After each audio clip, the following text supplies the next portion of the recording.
this Wednesday morning. It is March 5th. Thanks for joining us here on ARC Rochester. I'm Abby Fridman. And I'm Dan Schrack. We have got a lot coming your way. 2 hours of what to expect. So we're going to give you a rundown in today's What's Brewing. Yeah, coming up, Stephanie Joseph will be breaking down some of the developing political headlines for us this Wednesday morning.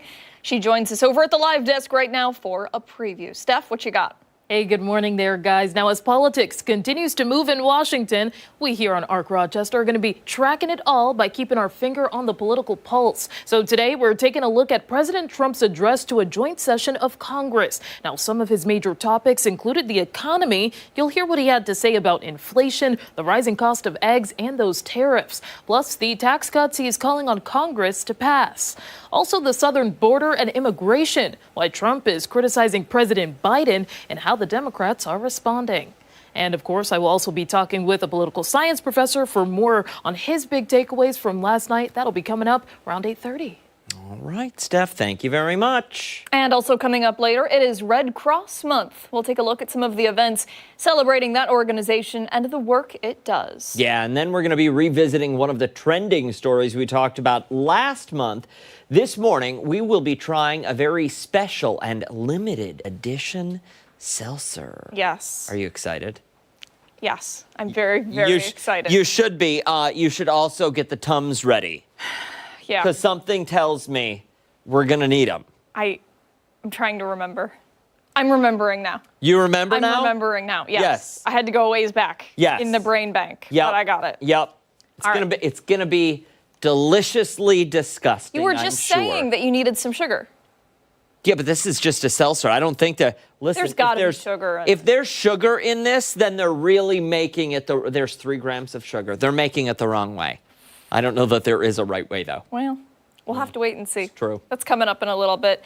Before all of that, we're going to get a check on the forecast. The rain out there is going to be coming down all day. But the good news is we've got some warmer temperatures, too. Marty? That's right. Yeah, the nice part is we're seeing temperatures come in not far from 50 at this point. A lot of places well into the 40s, but there you can see that rain really building in pretty well. It does cut off to our southwest. Notice a lot of Ohio, western Pennsylvania seeing that begin to break up a little bit. And we're going to get into some of those breaks, especially into the afternoon. But main idea right now, again, shows that rain really filling in pretty well across the region. And I think that'll be the story throughout the morning before it begins to break up a little bit as we head deeper into the day. But temperatures today, they're going to rise up through the 50s. We're mainly not far from 50 right now. We'll just continue to rise, so back well above average for this time of year. You have to keep in mind the average high this time of year is about 40 and never did drop down anywhere near that number overnight last night. Now, we will pull back to about 35 for a low tonight. There will be temperatures starting off in that range early tomorrow, then we just drop off a little more. But there is some hope going into next week. I think as we head closer to and into the middle of next week, we start to see another little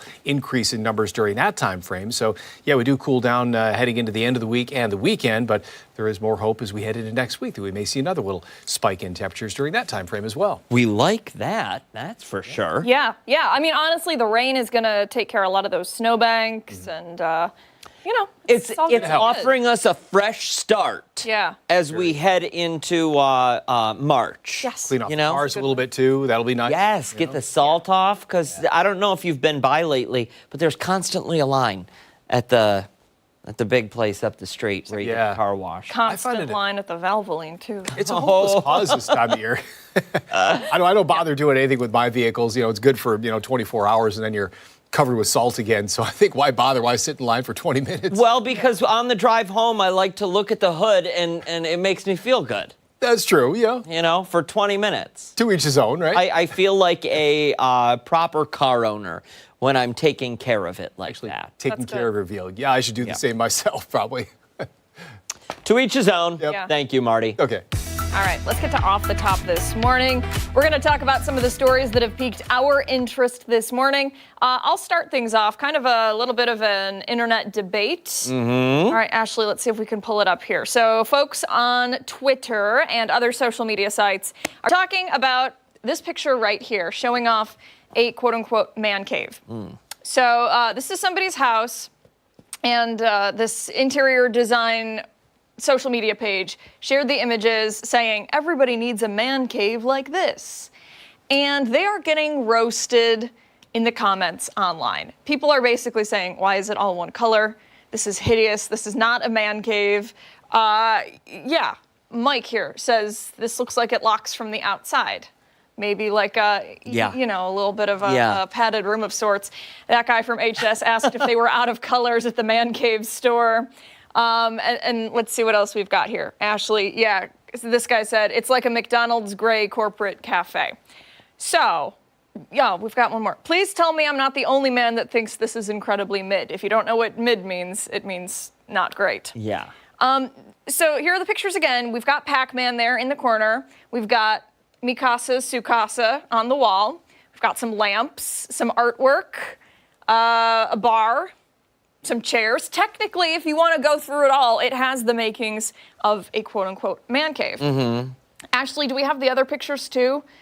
The other ones I sent? Yeah. All right. So when you type in man cave on Google Images, this is kind of the stuff that comes up instead. Brighter, flashy lights, you know, a lot of leather, a lot of like Taste. manly things. If you're talking about gray, if you're like, well, they're just not liking it because it's gray, here's a similar gray room. Yeah. You've got jerseys on the wall. You've got what looks like a wet bar over there, big TV, that neon flashing sign, and then you've got another one, guitars and, you know, more flashing signs and bar stools and whatever. So, I mean, there are similarities, also some major differences, but they're getting slammed online. And I will say, a lot of the comments are pretty rude to women. A lot of them are saying that a woman designed this and that's obviously not a man cave because a woman designed it, which I'll get off my soapbox for that one, but you should know how I feel about it. Well, I won't. I'll get on the soapbox for you. Take it away. You. No, listen. I'm going to go out on a limb here and say women typically have far better taste than the vast majority of men. Thank you for saying that. In a lot of aspects of life, interior design being one, though I can put up a pretty good fight. I call myself a mini believe Martha that. Stewart. Yeah, oh boy, all right. Yeah. So, I want to know your thoughts on this. Does it technically meet the man cave requirements? And I want to know your thoughts on the man cave. Okay, you want to know? Well, listen, a man cave, sure. A she shed, sure. You can have whatever you want. And listen, if this does the trick for the homeowner and we're happy with this, more power to you. I look at this and I say this looks like very poor staging for photographs so we can put it on Zillow and it's a for sale by owner of Fizbo. Well, yeah. Yeah, it's just the folding table? Yeah, it's not, well, and obviously they didn't even go and rent the furniture from Ashley. They went into the garage and just pulled up what I'm not a fan of the couch. Yeah, there's a lot in this that could be revamped and quite honestly should be revamped. If you're going to spend that much money on a bar because you know that bar was not cheap, have taste. Or to each their own, right? Some people like the gray. Sure. But, you know, it's like just everybody's got to relax, I think. Well, and everybody has an opinion. Everybody has an opinion. We know what opinions are like. We've all got one. All right, buckle up. Here is my story this morning. So a guy in California took his brother-in-law to small claims court for a quote-unquote harmless prank. This is not the AI there's no actual pictures for this story, so I asked AI to help me out this morning, and everything they gave me was highly inappropriate. Could not show it on air without getting fined. It was good for a laugh, though. It was very good for a laugh. So, harmless prank. They're at a family cookout in the back. One person ended up with a $2,200 emergency room bill because of this harmless prank. It's a harmless prank. So here's the lowdown. Our guy, he falls asleep in the hammock. Got his shirt off. You know, it's warm. It's California. What do you want? You're catching some Z's. His brother-in-law, apparently completely sober and just looking for a laugh, decided that it would be funny to go over to his brother-in-law and squeeze some super glue into his belly button.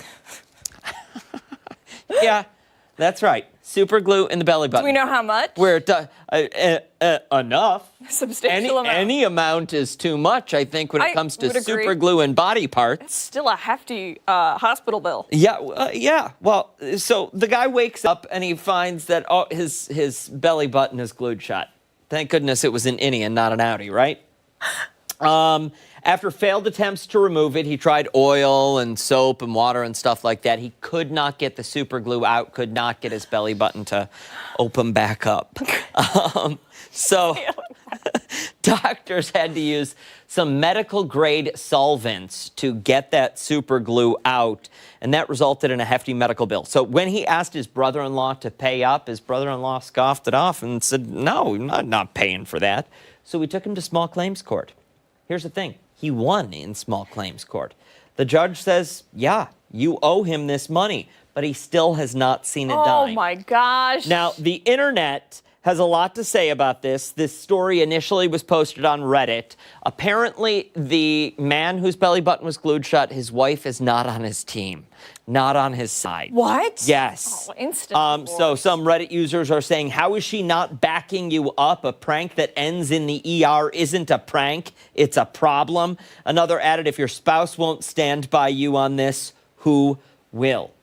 So Apparently the internet. the internet, yes. Yeah, you'll find a lot of things out Still. there, though. So the bottom line really is, if your joke involves super glue, a belly button, or any other body part, maybe it's not that funny, and maybe you avoid doing it. Anything that's like permanent or semi-permanent, like think maybe more than once about it. Marker on the face, I think, would be better Yes. than... Drawing on the belly button. Yes. If you're Why really didn't you feeling- do that? You know, or something else Put sticky. some sunscreen Yeah. on so that you wake up and you got a smiley face Yeah. that you got to walk around with for a week. Toss some water on him. That's Yeah. a hilarious one. That's a joke. Yeah. It's a prank. It's fun. Emergency room visits, we've all been there. Those are not fun. Not fun. Would you do this? Would I glue somebody's belly button shut? Uh-huh. No! Are you sure? I am 1,000% I don't sure. know. That is terrifying. I've been around the other version of Abigail. Well, hey. Yeah, I think that's just mean. Don't do this. Yeah. Don't try it at home. Or Stick- in your man cave. or in your man cave. Stick around. We've got a lot more stick. Get it? Stick, sticky, sticky around. A lot more to come right here on Arc Rochester, including when we come back. We're checking back in with Mr. Lopez live at Lollypop. He's previewing the upcoming Tales of Hope telethon. Yeah, don't forget, take us on the go wherever you are. Stream us live right now on the 13 Wham YouTube channel. Arc Rochester is back after this.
It is time to stock up on the chew toys and treats because the annual Tales of Hope telethon is happening this weekend. It's all benefiting Lollypop Farm and the animals that wonderful organization helps. Yeah, Lollypop collects money for animals of all shapes, sizes, and colors to provide life-saving veterinary care. And Chris Lopez is live there this morning showing us some of the great work that Lollypop does. Who is that sweetheart and why do they have the Victorian cone of shame?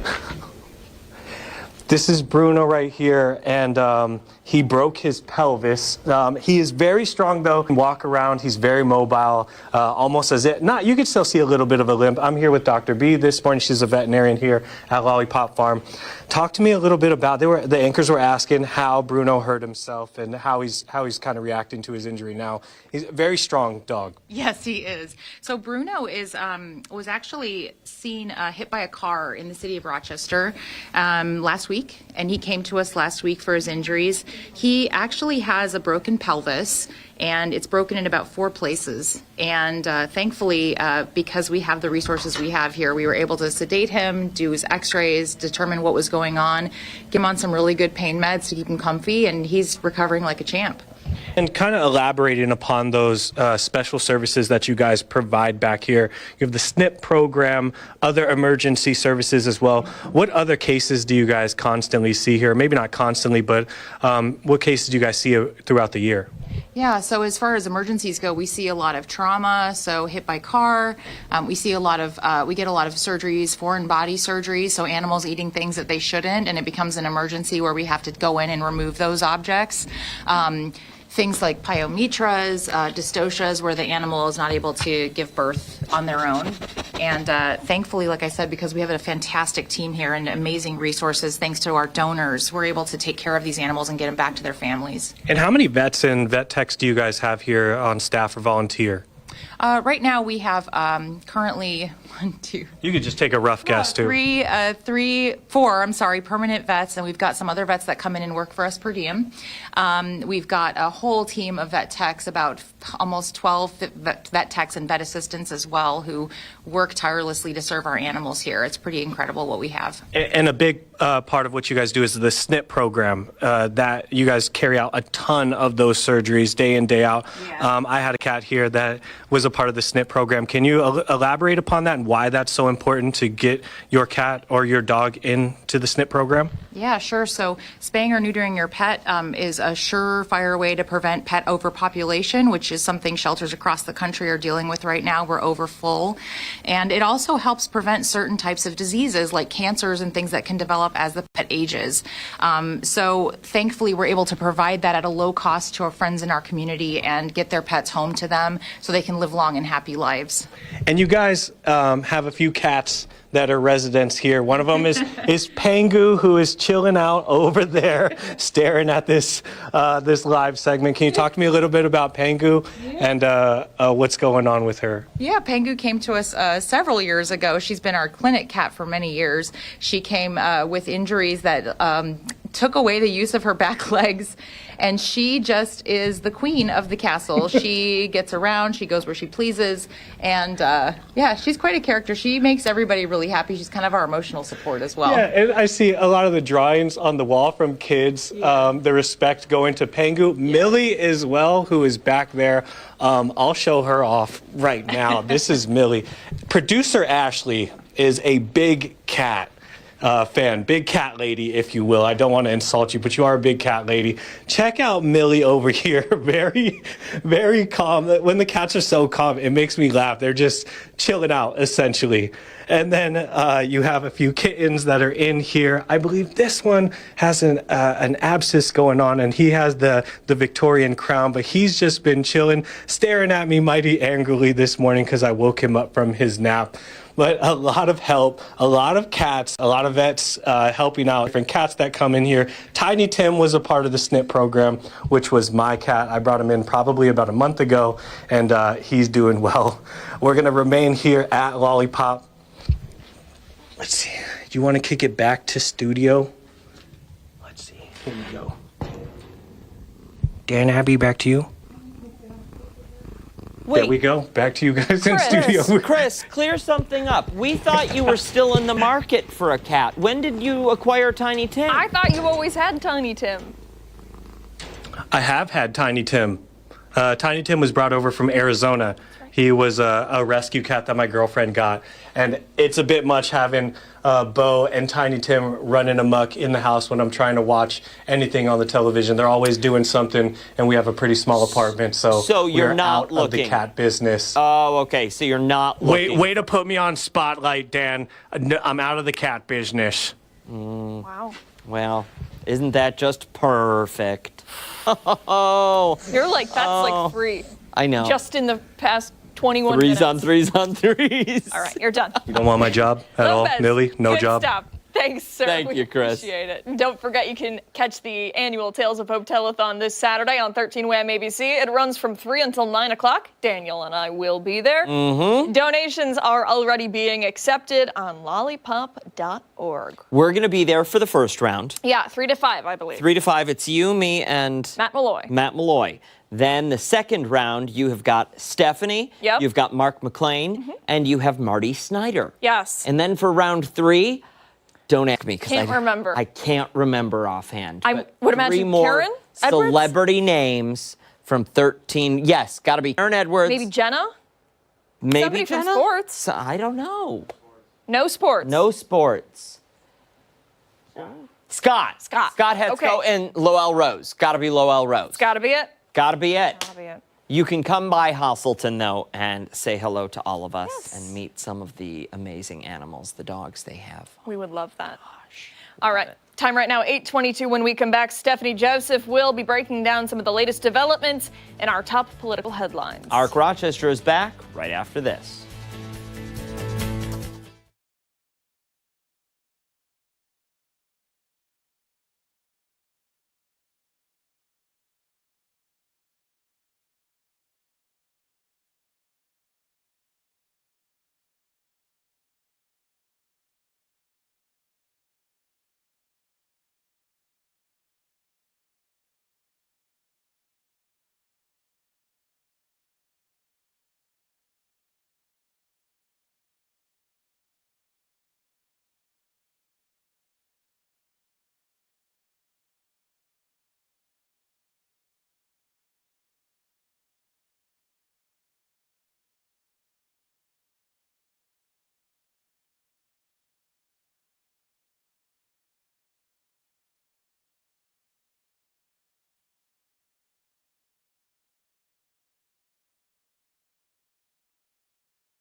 It's time for a political pulse check this morning. Now, as things seem to be moving faster each day in Washington, we're tracking all the major changes here on Ark Rochester. So let's start with last night. President Trump delivered his address to a joint session of Congress. He said we are in the dawn of the golden age of America, touting his success at the southern border and reduction of the federal workforce. Meantime, there are growing concerns about recent tariffs and the rising cost of eggs.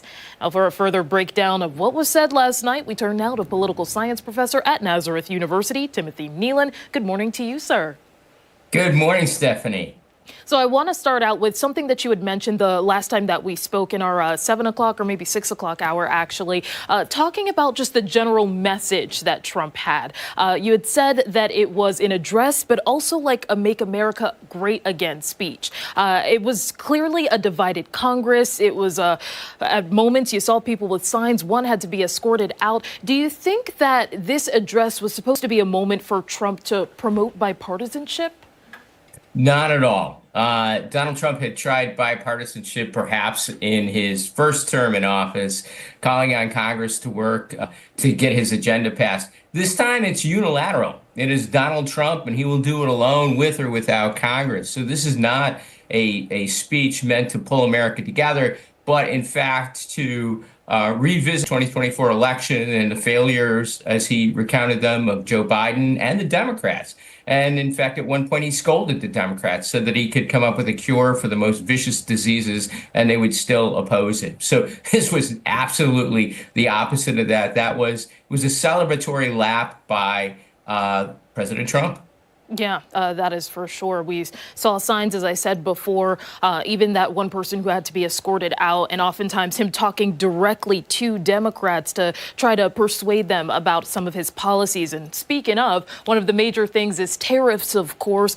We know that he talked about it briefly, saying that there, may be times when there will be like a slowdown or something to address, but that in the long term, this would be something that is good. I want to know if you think that what he did say last night about tariffs and the economy was enough to quell some of the fears that we're hearing about when it comes to how much this will cost Americans. Yeah, I'm pretty sure it hasn't, in terms of the way that the reaction, for example, of the markets, Wall Street, and some other corporations. But again, if we see this as more of Donald Trump really talking to his base as opposed to the American public per se, or perhaps to send and rattle the nerves of his opponents, that makes sense. He talked a little bit about maybe there might be a little bit of discomfort or disruption, but in the long run, it'll all be better. But I'm not sure that the people who are working in this economy agree with that. So that's one thing we're going to have to watch as, again, the Wall Street, the tech markets react to some of these ideas being promoted by President Trump. And we did get a chance to hear from his opponent, the Democratic side, from the senator from Michigan. I want to know what you thought of, one, the choice, but also what she had to say in regard to this topic. She had mentioned this is going to hurt the American consumer, to put it plainly, and even talking about the national debt, saying that concerns there could lead to a recession. Yeah, absolutely. And in fact, there are some people who are worried that we might get stagflation out of some of these policies, which is something we suffered under Jimmy Carter with back in the 1970s. No, I thought her speech was quite good. She was competent without being, hostile, laid out very clearly in what I would say a very Midwestern friendly manner why Donald Trump's policies are inimical to the people that voted for him, as well as, of course, those people who did not vote for Donald Trump. So, yeah, I thought actually Eileen Slotkin, new senator, was an actually good choice this time. And I haven't always said that in the past, but I think that particularly in balance to how Donald Trump holds himself before the American people, that she was a nice response to that.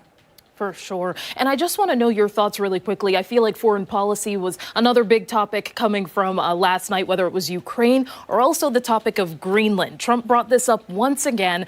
Some of the concerns coming from the Democratic side have been about making sure that we are staying with allies or keeping good relationships overseas. What did you think about him bringing up Greenland again? Again, he had shown admiration for William McKinley, who was perhaps the most significant imperialist president we've had. Of course, we annexed Hawaii, Guam. We held the Philippines for many decades. We held on to Cuba until 1907 under McKinley. So this kind of new imperium this idea that for American defense, we have to take Greenland. We help the people of Greenland, a small population, big country. There was a kind of sinister overtone to that, to be frank. If I was a Greenlander, I might not be very comfortable with that. But for the American people, or for the people that support Donald Trump, I'm sure they didn't see any qualms about that. But I think we are in a kind of new imperialist, unilateralist, go it alone, America can do it all by itself mode in foreign policy. And that will break allies and ties to countries that we've had long-standing relationships with, perhaps like the UK and France. All right, Professor Nealon, thank you so much for joining us this morning. Really appreciate it.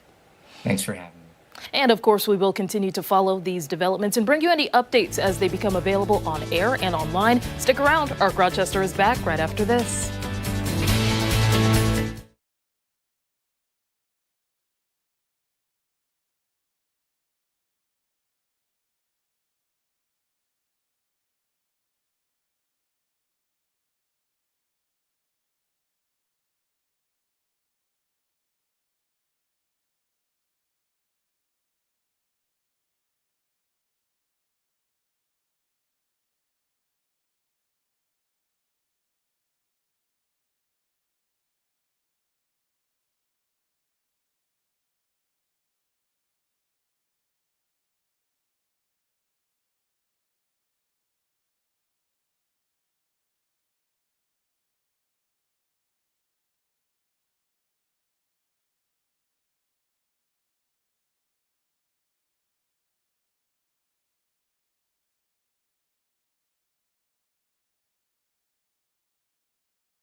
This Wednesday morning. Thanks so much for sticking with us here on Ark Rochester. We want to start things out this half hour by getting another look at the forecast.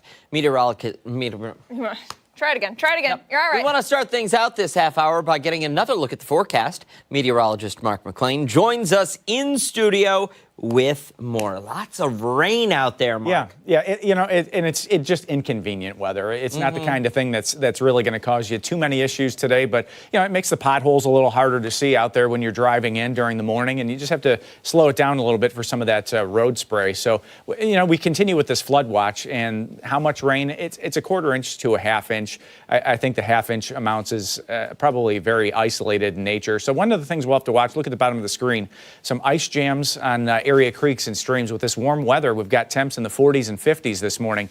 It starts to break up some of that creek and stream ice that starts to push downstream, and some of that can get clogged up a little bit in tight spaces on some of these tributaries. So if you don't live near one of the, Black Creek, Awaka Creek, some of our local creeks and streams, today ends up being just a wet day outside, a wet and mild day. There's the storm system that's spinning in some of this moisture, and you take a look at that close view, and you see that this is probably going to last for the rest of the morning. It's an everybody deal. This is not lake effect weather. This is falling everywhere from Geneseo to Webster, back to the west towards Batavia. Now, the rain becomes more scattered this afternoon. We'll have to watch for even the chance of a rumble of thunder. That's a possibility, very isolated, but late this afternoon and this evening. And yeah, there's the the other colors on the screen that you know so well heading into Thursday. It's going to cool off, turn windy, and not make Dan very happy. Temps in the mid-50s today, and at least heading towards the weekend, we'll have a slight warm-up. I think it's not going to be quite as cold as we were looking at yesterday, back to the low 30s. We were in the 20s yesterday, and we'll see a warm-up next week. It looks like we could be in the mid-60s by next Wednesday. What? For the first time this year. Whoa. Really? Hold on. So- Wait.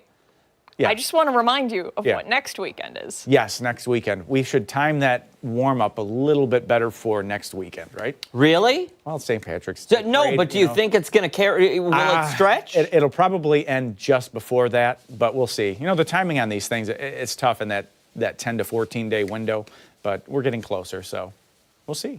There's always that one warm-up in early March. If it is going to be almost 60 degrees for that parade, It's going to be a problem. it's going to be is going to be a big problem. There's going to be lots of people out. Yeah. Well, that won't be the problem. Oh. Okay. What'll be the problem? The problem will be, I think some of us might want to party too hard that day if the temperature I thought is that's nice. what we were talking about to begin with. That is Oh, what we're talking about. Yeah, I mean, okay. I thought we were talking about it. It's pouring outside. Oh. Pouring on Oh. St. Patrick's Day. Oh, Oh, look at that. We see what you did there. We see what you did. Well, you're going to have to keep us posted on that Yeah. because, listen, there have been some years where it's real not so nice, Not great. garbagey. Yes. Garbagey. Canceled even. Yeah. Yes. A couple of times. Yes. Yeah, since I've been. So, here. Yeah. so here's hoping that, Fingers at the very, crossed. last year was nice. It was. It was chilly, but we had sunshine. sunshine was good. Yes. Sunshine was Yeah. good. And I mean, you're running around. Yeah. Yeah. We're usually running We were warming up with some other stuff. The beads. the beads. Remember the beads? Yes, I do remember the Do beads. I remember the beads? He was covered in them. He was painted green. You- I was painted green. are I you had gonna do green that again hair. this year? So here's the thing. I have a commitment Saturday. Yeah. Saturday morning. Yeah. From 9 a.m. to noon. Yep. And I don't know that I can justify going into that commitment and being there for 3 hours. With orange hair. With green hair. Okay. What if, just hear me out here. Okay. What if I have the hair stuff ready to go? You get to the parade, I do you up real quick. I'm willing to do that. Okay. 100%. All right. Yeah. Party Will you- City, baby. We're figuring get this it? stuff Yes, out. I will. We're I will figuring get it all out. Yeah, and I'll do yours too. Gotta get it sooner rather than later because I got I got 2 of the last bottles there last year. Oh, wow. Yeah. I got People, you. Which makes people sense. take it seriously. Yeah? All right. All right, let's switch gears here. We want to talk about what is trending this morning, and we're starting things out by revisiting a story we told you about last month. Yeah, the seltzer brand Perfy released a limited edition pizza flavored drink that quote unquote Pepperoni pizza flavor. yeah, it brings a carbonated twist on the beloved comfort Oh, food. boy. Look at that. We demanded that producer Ashley invest in this. Yes. This is 26% juice, just so you know. Is it Juice really? of what? Allegedly. I'm trying to. Tomato concentrate, What? sea salt, monk fruit, citric acid, and I don't even know what Is that your I don't clear know- glass there? I don't know what the Abigail? last Yes. thing is. Okay.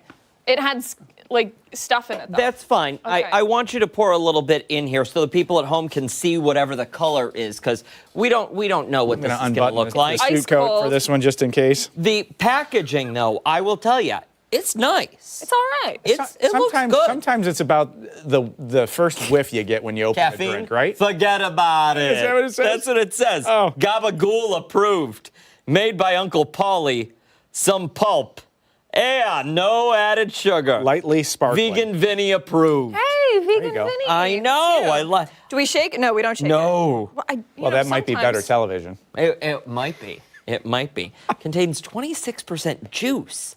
What Tomato? kind of juice? It It's says gotta tomato. be. It's gotta be. It's got to be the tomato Stop juice. stalling. Let's try it. Okay. It's got I monk really want fruit to, in it, and monk fruit is a very stinky fruit that is. It is. That Oh is- God, I hate it already. That's Hey, so ever since I had the stomach flu, I've been feeling disgusting. I'm telling you right now. That is not good. I might pinch my nose. That's not good. Ow, God. Look at the wow. color. No. I'm gonna. What are we doing? Listen, I'm gonna die. Do we have Tums? Do you have Tums in your desk? I think so. Yeah. Kim, if you're I've got watching it. in the front office, if you have Tums, can you bring those into the studio? Because I'm going All right. all out. Cheers. My eyes are watering. Salute. Cheers. Let's go. Oh God. That is the Deplorable. That's really bad. Devastating to the intestinal lining of a human body. That is so awful. That is disgusting. Remember when you came in all confident? I'm Yeah. going to chug one of these. Well, we talked about shotgunning it, and It's that might have really- been a better option. It's impressive though that they got the flavor of pizza and pepperoni in liquid form. Why am I sweating? Hey, that is actually the grossest thing. My eyes are watering. What else does it say on here? Oh, when your day Remember- starts this way. It's like Walking somebody. into your favorite pizzeria. No, it's like somebody orders for the dumped arcade. You V8 are into engine sweating. oil. I don't feel good I anymore. feel disgusting. Sip, savor, and make new memories. This is Ashley. not a drink you want to remember. Ashley, having. are there reviews online of this Okay. beverage? So there are mixed reviews. Some people say because it tastes so much like what it's supposed to taste like pizza, they say they can get behind it. Other people say it's absolutely disgusting. Others are mixing it with alcohol and saying it might be a good base for Bloody Marys. Okay, now there's an idea. Do we have any vodka on that shelf back there? I think so. We have to wrap. Ashley's telling us we gotta go. Okay, yeah, Kim in the front office with the Tums. I know you've got a bottle at the bottom of your desk. Bring that in. We're gonna mix up some margs. Sometimes these things can be used as household cleaners, too. You should go test it out. The floor is a good clean. All right, well, what an adventure that was. Stick around. We've got a lot more to come right here on ARC Rochester, including when we come back, we are once again checking in with Chris Lopez live at Lollypop Farm, previewing the upcoming Tales of Hope telethon. Don't forget, take us on the go wherever you are. Stream us live right now on the 13 Wham YouTube channel. We're back on the other side of the break.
Hello, welcome back. 844. There are so many pets in our area that are in need of loving families. They need to be adopted, fostered, and Lollypop Farm cares for many of them while they're looking for their new home. Yeah, they do such a great job because of donations, volunteers, and the amazing people who work there.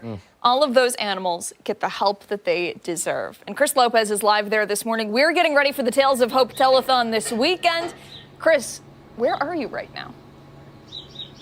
We're still at Lollypop, but there's construction going on behind me. We're going to get into the details of that. I'm with the CEO of Lollypop. This is Alice. And then the construction site manager, this is Joseph here. We're going to be delving into what they're doing, how they're expanding, and how they're looking to make this place much better. Even though you guys are doing a great job, you're looking to expand. Alice, when did that concept come about? And then how much are you looking to expand Lollypop? Oh, we did some master planning about 5 or 6 years ago to say what does the community need, what do we need as a shelter to meet those community needs, and the result is what you see right now behind us. We needed to expand, so we are almost doubling the size of the shelter and quadrupling the size of our space for the farm animals.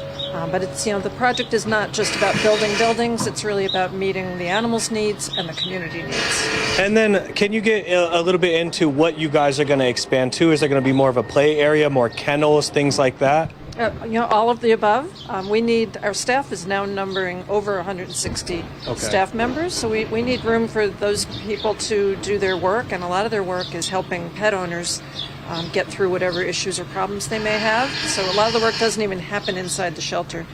The shelter, we want to make the best space for the animals that do need to come here, that absolutely need our help. Make the environment of care the best we can for them. And this may be a better question for Joseph. I'm not too sure. When are we looking at for the completion of this project, or maybe an estimated time? Sure. There's a number of structures that we're building out here, so we've got some estimated to be completed as early as the end of this year, and a few going into early 2027. And then when it comes to crew members and how many people, how much man hours are going into this, how much crew do you have out there working on a daily basis to try and help complete this project? Sure. Right now we've got about 20 people, but when we get up to speed here, there should be around 100 people here every day. And then conditions like this, obviously making it terrible to work in, but you guys are getting a lot done. Does it create a little bit of a barrier when it's raining, or you guys, rain, sleet, snow, you guys are out here going to complete the job? Yeah, we've got to get it done. We've got to get set up. Today we're working on some infrastructure here so we can actually start building construction as the weather hopefully improves getting into the summer. So we're going to do what we need to do to keep things running. And Alice, when it comes to this weekend, how big is this for you guys? The telethon, a lot of money is going to be raised for you guys on Saturday. What kind of goods and services does that money go to? Oh, the telethon is our largest fundraiser all year, and we really rely on people to help us do what we do every day. So it's, while we're planning for our future in the next 150 years, we need to stay open all the time. And we are committed to, throughout this whole project, to being open and not shutting our doors because we're having a mess one day, but being here for the community. So the telethon helps raise money to keep the services going, to help feed the animals, provide medical care, you name it, everything we do all day. Message to those that are thinking about donating, haven't pulled the trigger yet. I don't know why, but there is some people out there that may be thinking about it. What would you say to them? We rely on the community and our donors to meet the needs of the animals. So that's, we don't make money on things, and we need our community to help us make this happen.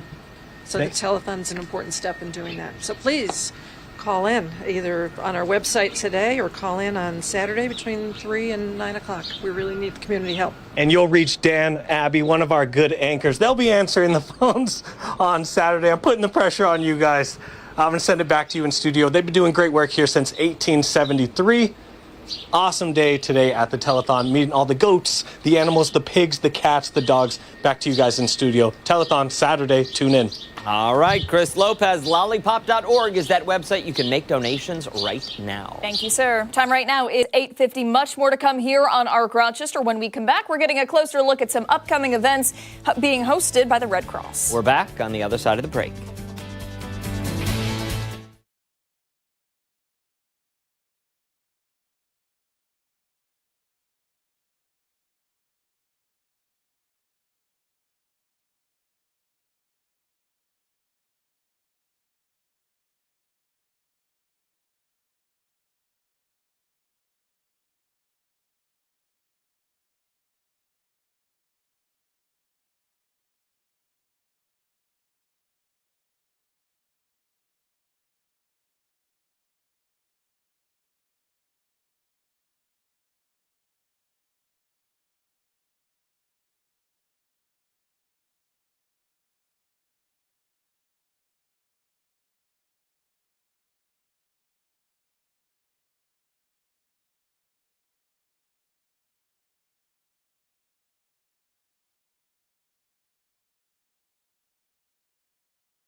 8:51, and in your community, the month of March celebrates the Red Cross, honoring those who help others in times of crisis. Throughout this month, the Red Cross has a number of events highlighting their mission. Yeah, one of those events is an online auction, and here to tell us more about it is the Red Cross's Western New York Region Event Specialist, Natalie Dollar. Thank you for being here. Oh, thank you for having me, guys. Tell us a little bit first, before we get into what you've got going on here, why it is so important that we have Red Cross Month. Absolutely. So Red Cross Month was actually started back more than 80 years ago by President FDR, and every U.S. president since then has followed in issuing a Red Cross proclamation for the month of March. Wow. So Red Cross Month is all about celebrating the volunteers, the generous donors, board members, and community members who make our mission and our work possible, because we can't do it without communities buying in at the local level.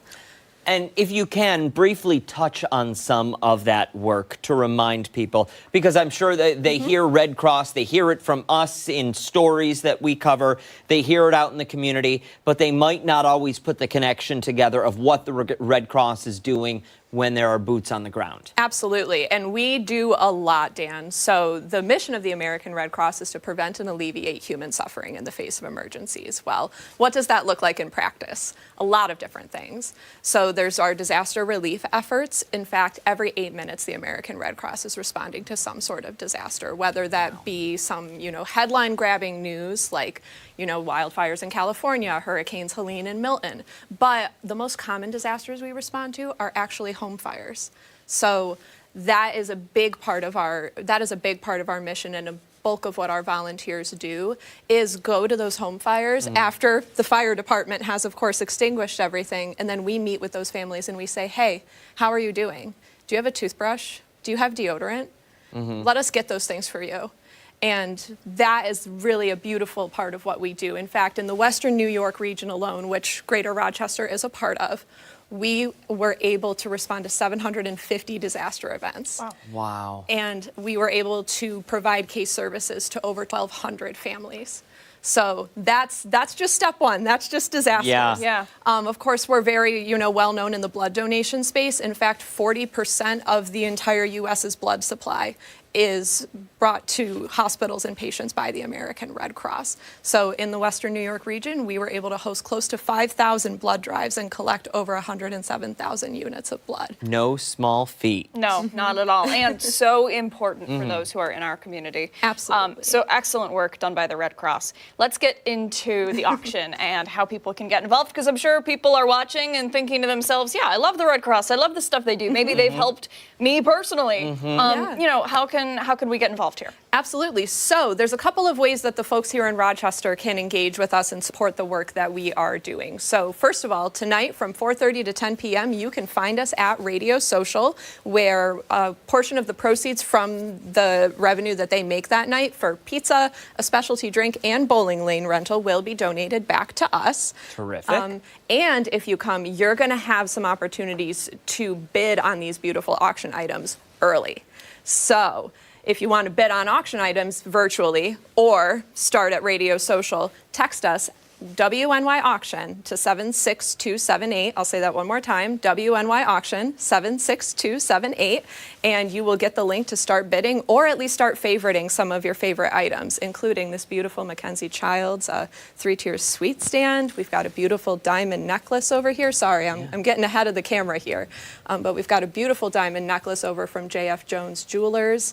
And then another beautiful basket from Visit Rochester. And what you probably saw on your screen earlier was this beautiful board, charcuterie board by Newman's Own, or not Newman's Own. I always want to say that. That's the dressing brand. Yep. Sorry, Jeremy. This is Newman's Specials Woodworking, also a Rochester-based business. Wonderful. And again, all of these items up for bid. You can get those bids in early starting tonight at Radio Social. Yes. We will post all of the information you need to know if you want to go or if you just want to buy online. You can find it all on foxrochester.com. Natalie, thanks for your time today. We appreciate it. Thank you. Time right now is 8:56. Much more to get to here on ARC Rochester as we continue into the 9 o'clock hour. We are back on the other side of the break.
Wednesday morning. I'm Stephanie Joseph. Thanks so much for tuning in. Here's your ARC Rochester news break. President Trump has addressed a joint session of Congress for the first time since retaking office, summing up his first 6 weeks. The president promised to keep up what he called, quote, swift and unrelenting action in changing the nation's economic, immigration, and foreign policies. He defended his sweeping new tariffs against some of our largest trading partners, including Mexico, Canada, and China. Several Democratic lawmakers interrupted the speech. One was even removed. The address was a record 1 hour and 40 minutes. Authorities are set to provide new details today in the homicide investigation of Sam Nordquist, the transgender man tortured and killed in Ontario County. Officials will hold a news conference just about 15 minutes to discuss grand jury action in the case. 7 people are charged with murder in Nordquist's death. We will have that press conference live here on ARC Rochester, as well as 13wham.com and the 13wham YouTube channel. The Seneca Falls Town Board has voted to approve a controversial expansion of the Seneca Meadows landfill, the largest active landfill in the state, that will allow it to continue operations for another 15 years. The state DEC is reviewing a proposed expansion that would allow operations to continue until 2040 and add more than 40 acres to the site. Now, for all of these top stories and any updates, be sure to visit 13wham.com. Stick around. ARC Rochester returns right after this.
On this Wednesday morning. It is March 5th. Thanks for joining us here on ARC Rochester. I'm Abby Ferdman. I'm Stephanie Joseph. And I'm Dan Schrack. We have a whole other hour to get through right here on ARC Rochester.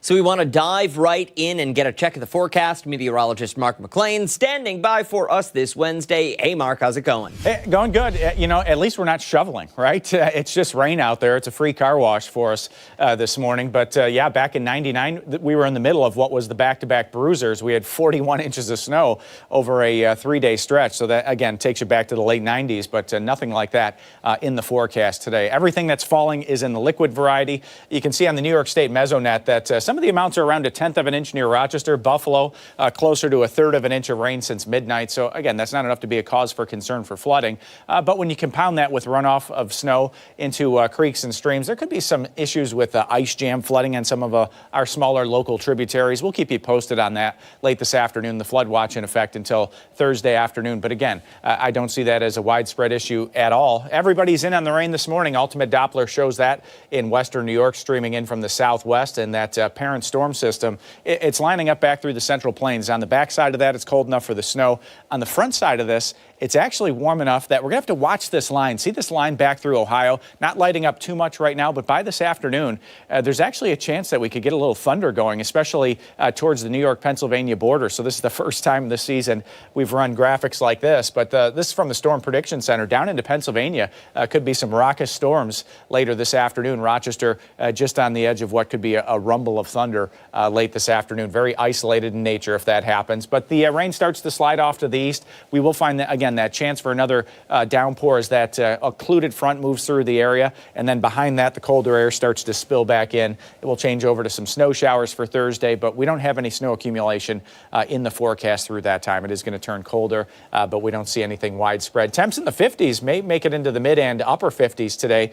Later tonight, we're going to find the wind kicking up as some of that cold air starts to push back into town. We'll drop back to the upper 30s, and that temperature is going to be about it for Thursday as numbers continue to roll backwards. But seasonable for Friday. Can't rule out a flurry there, upper 30s. Weekend weather, low 30s on Saturday. It turns colder. I think we'll find a better chance of a snow shower or two later Sunday, but next week looks like it starts to warm up, breezy, warmer. We'll find temperatures in the upper 40s to near 50 by Tuesday, and it looks like Wednesday could even go a little beyond that. And you can always scan this code on the screen. It's a great weather app. If we do get some watches and warnings, they always pop up there. We update the video forecast frequently on there, about 6 times a day for you. And check out the hour-by-hour forecast, always helping you plan out your day. Everyone? All right, Mark, thank you very much. Time right now is 9:05. We're going to turn now to our continuing coverage on the horrific murder of Sam Nordquist, a transgender man who was tortured and brutally killed in Ontario County. We are expecting authorities to provide an update soon on this investigation in just about 10 minutes, but we do want to provide you with all the information that we do know at this time. Yeah, this is a case that we have covered pretty extensively in the short period of time since it was unveiled. Sam Nordquist, again, a transgender man, 24 years old, from the state of Minnesota, traveled to New York State after finding what his family says was believed to be love on the internet, and moved in with someone in Ontario County. Yeah, so he was staying at Patty's Lodge in Hopewell with a woman who was arrested and who is facing charges in connection to this, Precious Arzagwa, 38 years old. And Sam's family,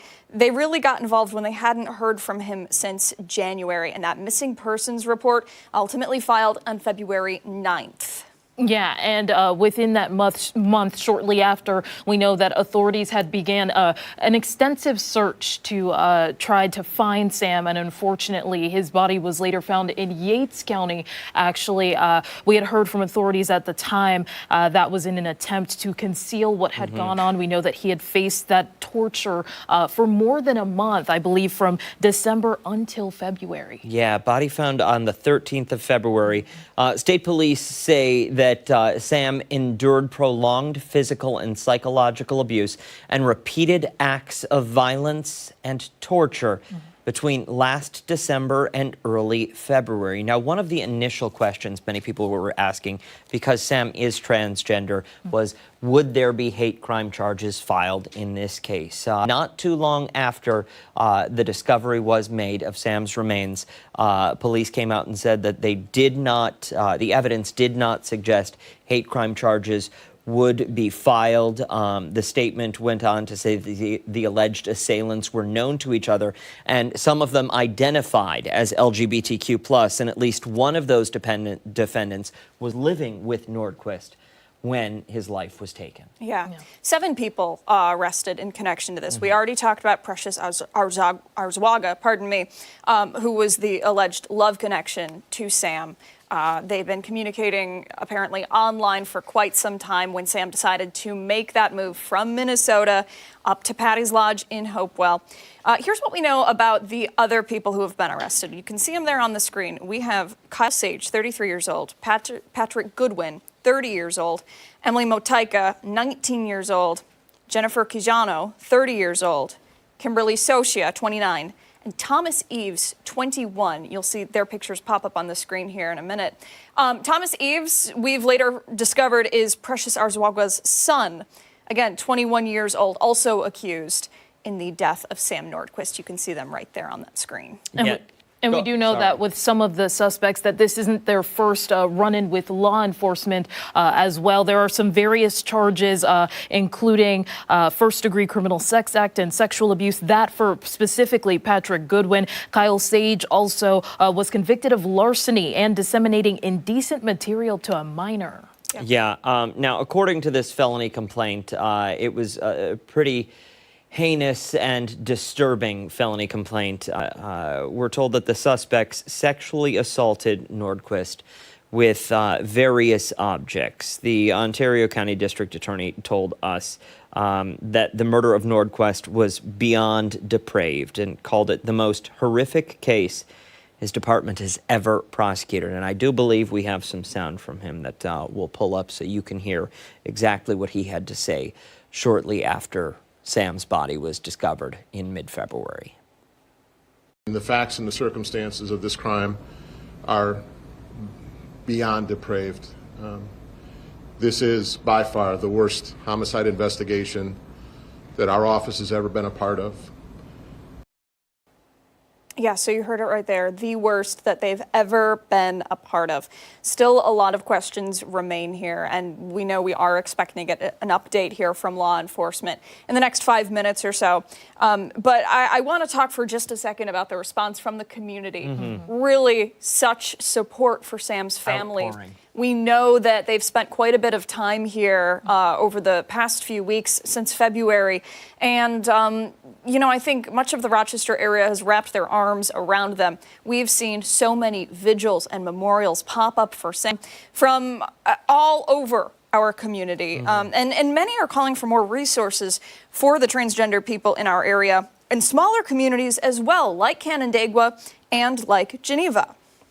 Yeah, that is for sure. I don't know if we have time to play a sop from his sister, but that's you can see there just the raw emotion at that point as family members gathered there. We'll see if we can play it later on, but just right there, his sister embracing other people in the community, just as they wrap their arms around this family as they continue to grapple with this. Yeah, and as we mentioned, we are expecting an update from police in just a few minutes. We're going to send it to break. When we come back, we will likely be joining that news conference for you.